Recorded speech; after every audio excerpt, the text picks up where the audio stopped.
خدا کا شکر ہے کہ ہم اور آپ فلسطین میں نہیں ہیں. اگر ہم اور آپ فلسطین میں ہوتے تو مسجد اقصی کو سونے کی پلیٹ میں رکھ کر یہودیوں کو پیش کر چکے ہوتے. ہم ضمیر فروش ہیں. ہم صرف انفرادی کیریئر کے کتے اور غلام ہیں. ہم نے اپنا اجتماعی اور قومی مقصد بالکل عرصے سے بلا رکھا ہے. آخری بات کہتا ہوں، اگر اس کے بعد آپ کی آج کی رات کی نیند حرام نہ ہو تو مجھے نہیں معلوم آپ کے اندر ایمان کا ذرہ باقی ہے کہ نہیں. صحیح حدیثوں سے معلوم ہوتا ہے کہ آخری زمانے میں پھر انصاف قائم ہوگا.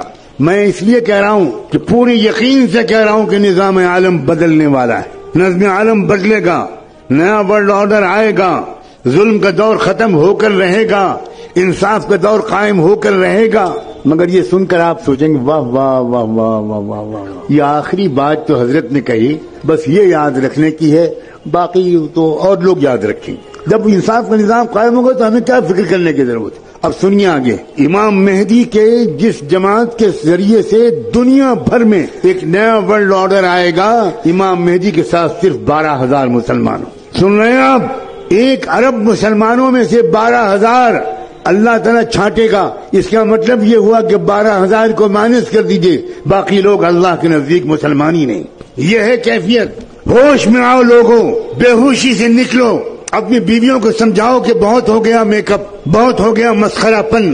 کچھ لمحے کے لیے سیریس گفتگو بھی کرو اپنی فیملی سے.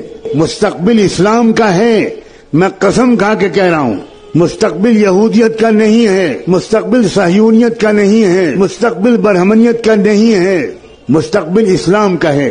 لیکن میں مستقبل مسلمانوں کا ہے یہ نہیں کہہ رہا ہوں.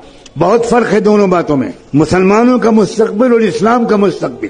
بالکل ممکن ہے اور تاریخ میں پہلے ہو چکا ہے کہ اللہ ہم پرانے نسلی مسلمانوں کو ریجیکٹ کر کے نئی قوموں کو اسلام دے دے اور ان کے ذریعے سے اسلام کو غلبہ حاصل ہو جائے.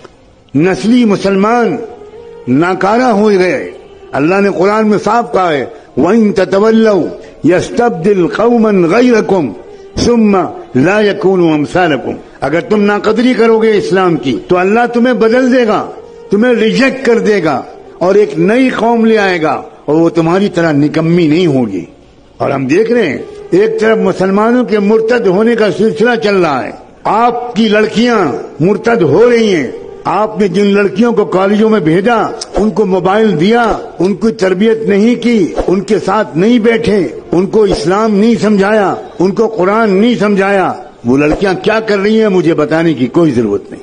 آپ اگر بے خبر ہے تو سوائے اس کے کہ آپ ماتم کریں، ایک بار صبح اور ایک بار شام، اس کے سوا میں آپ کو کوئی مشورہ نہیں دے سکتا. اور ایک طرف کیا ہو رہا ہے، روزانہ کم سے کم 50 یا 100 غیر مسلم اسلام قبول کر رہے ہیں. مسلمان ریجیکٹ کیے گئے ہیں. اللہ تعالیٰ جاؤ تم جاؤ مندروں میں گھنٹہ بجاؤ اور آؤ تم آؤ. اس غزہ کے واقعے نے ایک عجیب طرح کی فتح دی ہے. وہاں تو جنگی فتح تو ہو ہی رہی ہے، وہ قوم پوری کے پوری شہید ہونے کے لیے تیار ہے.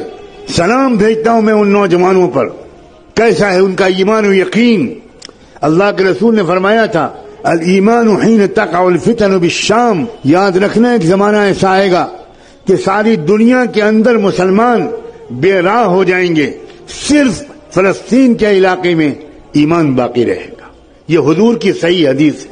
آج ہم اپنی آنکھوں سے دیکھ رہے ہیں کیا ایمان ہے وہاں.